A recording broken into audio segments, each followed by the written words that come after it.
This painting right here these were a bunch of cutouts that I made and stuck them to a canvas, or actually to a board. And these were things that were around the images inside the magazine or wherever I cut them out from. The negative space, or the space that you're not really focused on. So I put a lot of the spaces that you don't focus on in front of you and collage them in almost like pattern to bring forth the presence of the space around the object. You know, the object is created by the space around it, not by itself. So this is the philosophy. This is just a pure rendition of space around an object on a pattern level, and that is the point, not the object. Okay, this piece here is basically a bunch of stuff that I collected. It's about process. So all the pieces that I collected were processed out. Either I stepped on them, or I saved them, or I brought them out of the trash can, and I kind of put them all together in a way where they all kind of work, I think. But building a surface behind the surface, behind another surface, and then keeping it flat to it's called illusionistic space instead of illusionistic space. So it's the idea of shallow space when it looks deep. That's pretty much what it is. So the pieces that I collected were cross sections of time from different parts of the city of Los Angeles, and then I just kind of compressed them together and made them what it is. Good, bad, ugly. I mean, ugly is sometimes bonito.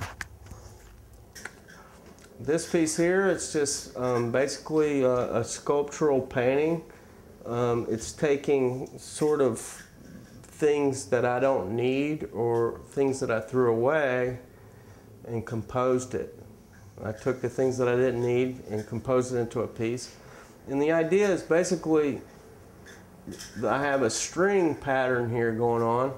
So everything that I can put behind the string, I can flatten out, and it's acceptable, whether it's three-dimensional, whether it's two-dimensional, whether it's a piece of trash. The string flattens it out to the plane, and it works as a two-dimensional object, even though it looks three-dimensional.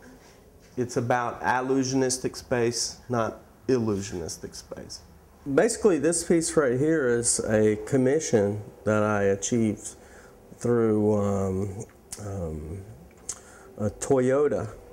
I created a really huge painting of Kobe Bryant. When they saw it, they bought it, and they commissioned me to do 10 more. So in that process of creating 10 paintings for the corporate offices of Toyota, I created like 15, 16 paintings. This is a painting of Madonna, and I was doing a series of rock and roll stars, and this was one of them. And I took this from a really early postcard of hers, and I did it in black and white. I tried to be as minimalistic as possible, and this is what I came up with. So, and then this painting right here, this is a fish painting. I went through a series of fish paintings for years. It was all about this pattern, like my clothing pattern, and image.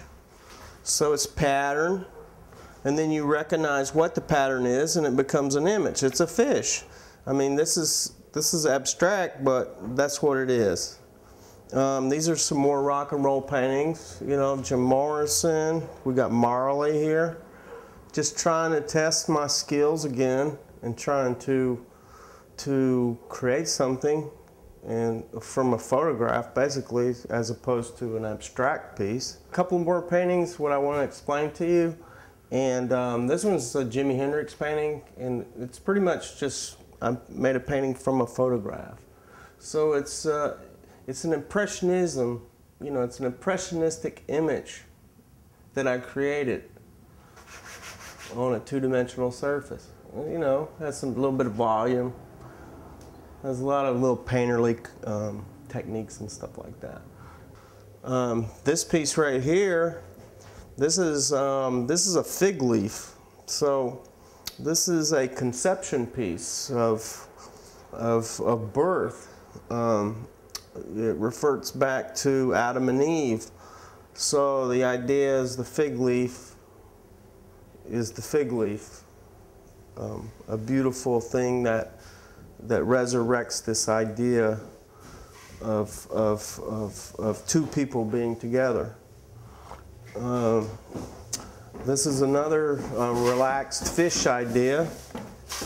Basically, it's a pattern with an image of the fish. Sometimes you lose the image and you go to the pattern and you come back to the image again. And then the other thing that I'm doing here is I'm pushing color into key. So I have a black fish and I have a white fish. The black fish is darker than all the other colors around it, so it pushes all the colors up in value. The white fish is lighter than all these colors around it, and it pushes it down in value. So it creates a tension here. And this is a painterly problem that we need to address, and I did it. So in order to control, as an artist, you need to know how to control color, you need to know how to push it around and make it the way you want it, not allow it to control you.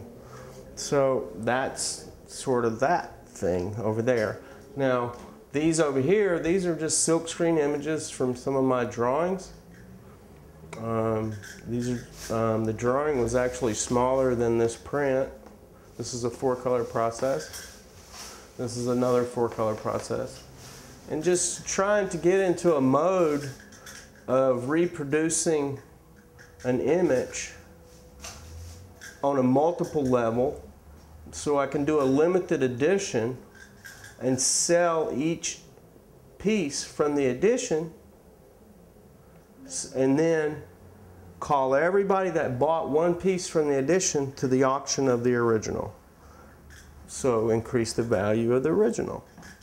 Instead of selling a piece for $1,200, the piece might go for maybe $3,000 or $4,000. This piece here, this is very expressionistic landscape.